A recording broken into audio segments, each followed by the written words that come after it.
Health Secretary Matt Hancock has stepped down from his ministerial role in government following video footage and photos released showing him kissing senior aide, Gina Coladangelo, in the department in Whitehall. Mr. Hancock felt pressure to resign following the events, especially when he broke social distancing guidance the whole country was expected to adhere to.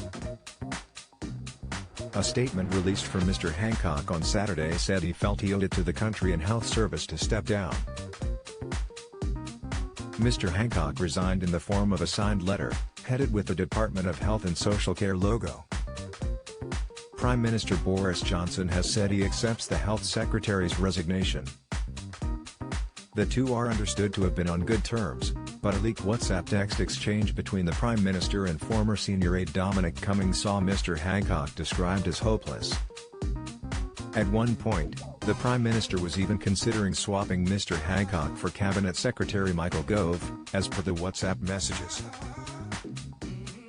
Boris Johnson's statement in full written in response to Mr. Hancock's letter of resignation, the Prime Minister said, "Thank you for your letter this evening, tendering your resignation as Secretary of State for Health and Social Care. I am sorry to receive it. You should leave office very proud of what you have achieved, not just in tackling the pandemic, but even before COVID-19 struck us. Under your leadership, the department has led fundamental reforms to the provision of care in this country. The NHS long-term plan was a major milestone in the history of the great institution.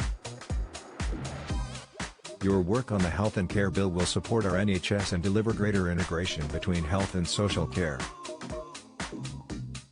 And your efforts mean that we have a record number of doctors and over 14,800 more nurses working in our NHS than last year. Above all, it has been your task to deal with a challenge greater than that faced by any of your predecessors, and in fighting COVID you have risen to that challenge, with the abundant energy, intelligence and determination that are your hallmark. Under your leadership, the Department for Health and Social Care has identified and deployed critical life-saving treatments such as dexamethasone, rapidly increased hospital capacity through the Nightingale program, and provided 11.7 billion items of PPE to the front line at record speed. Hancock and rest take us for mugs. Watch next week's by-election. Boris in March 2020.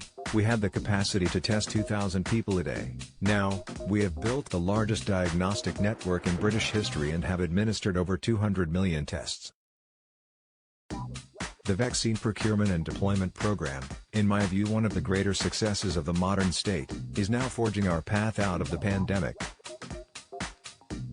Through the establishment of the United Kingdom Health Security Agency, you have also built the foundation to ensure the UK is better prepared for any future pandemic. You made a considerable contribution to government before becoming Secretary of State for Health and Social Care. I know that the previous Prime Ministers were grateful for your work in ministerial positions in the Department for Business, Innovation, and Skills, the Cabinet Office, and the Department for Digital, Culture, Media, and Sport. You have, across these roles, been a consistent and vigorous champion of the power of digital transformation. You should be immensely proud of your service. I am grateful for your support and believe that your contribution to public service is far from over.